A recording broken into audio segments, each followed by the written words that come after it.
નમસ્કાર મિત્રો, અમારા નવા વિડીયોમાં આપ સૌનું હાર્દિક સ્વાગત છે। આજે આપણે વાત કરીશું શેઠ અને 12 વર્ષના ટાબરિયાની વાત। અલ્યા લબાડ, તું હજી અહીંયા જ ઊભો છો? તને જે કામ સોંપ્યું એ કોણ તારો બાપ આવીને કરશે? ગુચ્છાથી ભભૂકતો અવાજ કાને પડતા એક 12 વર્ષનો ટાબરિયો વીજળી વેગે ભાગ્યો। ભાગતા ભાગતા એક પડઘો હજી ગુંજી રહ્યો હતો। શ્યામલા, સાંજ સુધીમાં જો એકાદું બકરું ના લાવ્યો તો હાડકાં ખોખરા કરી નાખીશ। ડરતા ડરતા જી શ્યાબ કરતો એ પછવાડે વિરાન ગલીમાં પેઠો। દુબળી પાતળી નાનીશી કાયા હજી ભયથી ધ્રુજી રહી હતી। એને કઈ બાજુ જવું એનું દિશા ભાન ભૂલાઈ ગયું હતું, કારણ કે મનમાં એક પાશવી ભય આકાર લઈ રહ્યો હતો। એનું બાલ માનસ વિચારી રહ્યું હતું કે જો કામ પૂરું નહીં થાય તો સાંજે ચામડા ફાડી નાખે એવો ઢોર માર ખાવાનો છે। પાછલી વખતે પડેલો માર આ નાનકડો જીવ ભૂલ્યો નહોતો। વજન ટાંગવાની લોઢાની ખૂંટીએ એને ઊંધો બાંધીને એવો ભયંકર માર મારવામાં આવેલો કે એના 2 હાથ અને પગ પર લોહીના ગઠ્ઠા જામી ગયેલા। બરડો ચીરાઈ એમાંથી લોહી નીકળતું હતું, પણ માર તો ચાલુ જ હતો। 27 દિવસના ખાટલા બાદ એ સાજો થયો હતો। મનમાં ફડક પેસી ગઈ હતી કે જો આજે કામ ના પતાવ્યું તો ગ્રાહકની શોધમાં નાનકડો શ્યામલો ચોક, 4 રસ્તા અને માર્કેટમાં ભટકી રહ્યો હતો। જેમ સાંજ પડતી ગઈ એમ એની બીક પણ વધતી ગઈ। આખા દિવસની રઝળપાટ અને હાડમારી બાદ પણ એકેય ગ્રાહક ના મળતા એનું હૃદય ફફડી રહ્યું હતું। હવે શું થશે? મને મારી નાખશે, મને કાપી નાખશે। હું ભાગી જાઉં, પણ ભાગીને જાઉં ક્યાં? પોલીસમાં જઈશ તોય એ મને પકડી જ પાડશે અને પછી ના, ભગાઈ થોડું। વિહળવળ બની ગયેલું અને અર્ધપાગલ જેવું મન વિદ્રોહી બની રહ્યું હતું અને સંવાદ સાધી રહ્યું હતું કે ક્યાં સુધી આ બધું સહન કર્યા કરીશ? તારી જિંદગી તો બગડી ગઈ છે અને હવે તું બીજાને બગાડવા ઊભો થયો છે। ઉઠ અને જીતવા સુધી લડીએ રાખ। વિચાર વમળ માંથી બહાર નીકળતા વેત એને ભાન થયું કે રાતના 2 વાગવા આવ્યા છે। આજે કોઈ મળ્યું નહીં, તેથી માર ખાવાની માનસિક તૈયારી સાથે એ ફરી વિરાન ગલી ભણી ઉપડ્યો અને પોતાના ભૂતકાળના જીવનમાં ખોવાયો। શ્યામલાના પિતા સરકારી વિભાગમાં બસ ડ્રાઈવર તરીકે નોકરી કરતા હતા। એની માતા એક આદર્શ ગૃહિણી હતા। શ્યામલનું આ 3 જણનું નાનકડું કુટુંબ રૂક્ષણ નામના એક ડુંગરાળ ગામમાં રહેતું હતું। 12 એકર જમીન પણ ખરી। પ્રાથમિક શાળામાં અભ્યાસ કરતો શ્યામલ ભણવામાં હોશિયાર હતો, પણ એનો જીવ ખૂબ રમતિયાળ। હંમેશા હસતું ખેલતું કુટુંબ ગામમાં આદર્શ હતું, પણ એમને ક્યાં ખબર હતી કે ખુશીની એ પળો કાયમ માટે છીનવાઈ જવાની છે। એક ગોઝારી રાત્રે એના પિતાને હૃદયરોગનો હુમલો આવ્યો અને આ એટેકમાં શ્યામલ બાપ વિહોણો થઈ ગયો। જીરવી ના શકાય એવું દુઃખ મા દીકરાને વળગી ગયું। એક જ ક્ષણમાં હર્યો ભર્યો પંખીનો માળો જાણે કે કોઈ શિકારીના તીરથી વિંધાઈ ગયો। ઘર તૂટ્યું અને દારૂણતા પ્રવેશી। વધારેની કચાશ શ્યામલના કાકા અને કાકીએ ઉતારી દીધી। એની માને જ પોતાના પતિને ભરખી જનારી ડાકણ ચિત્રી ગામમાં બદનામ કરી દીધી અને 12 એકર જમીન પણ પછાવી પાડી। દાજ્યા ઉપર ડામ દીધો। ગામે જાકારો આપી વ્યવહાર તોડી નાખ્યો.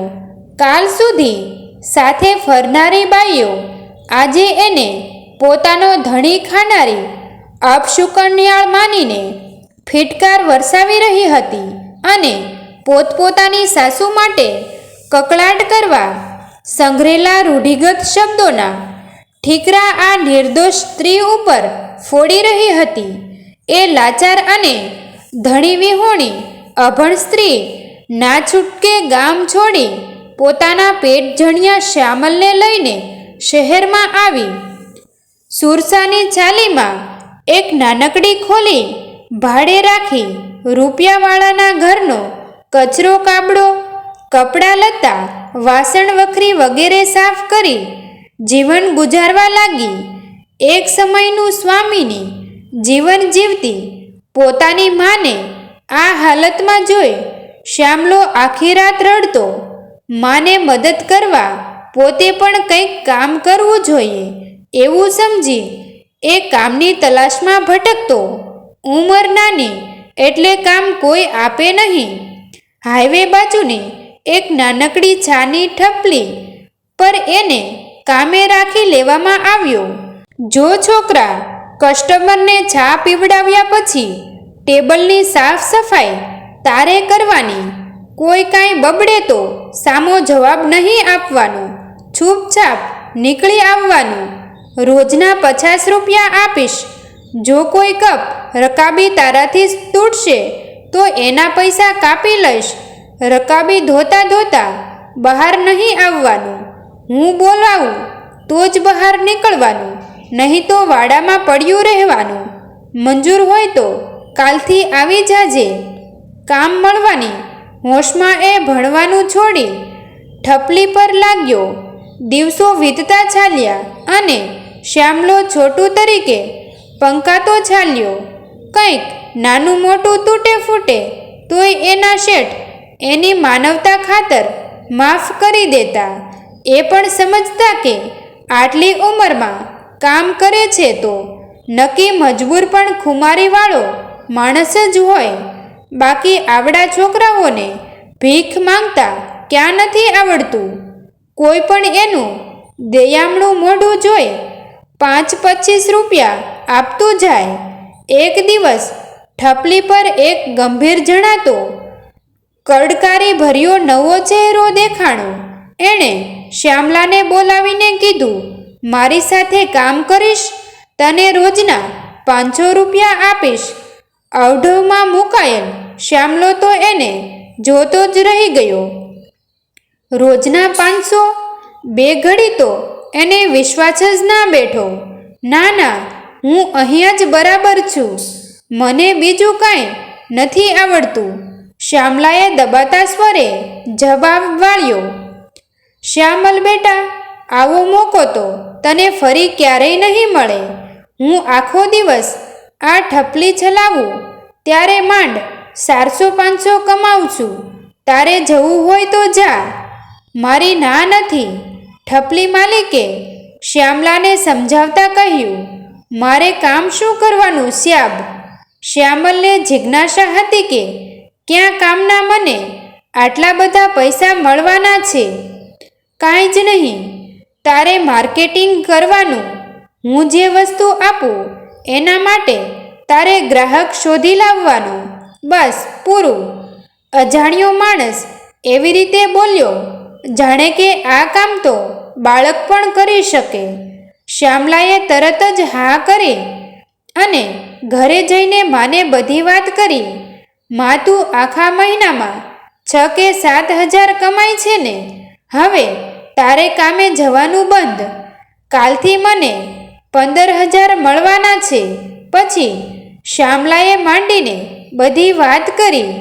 એની માં થોડી કચવાણી પણ એ કાંઈ બોલી નહીં.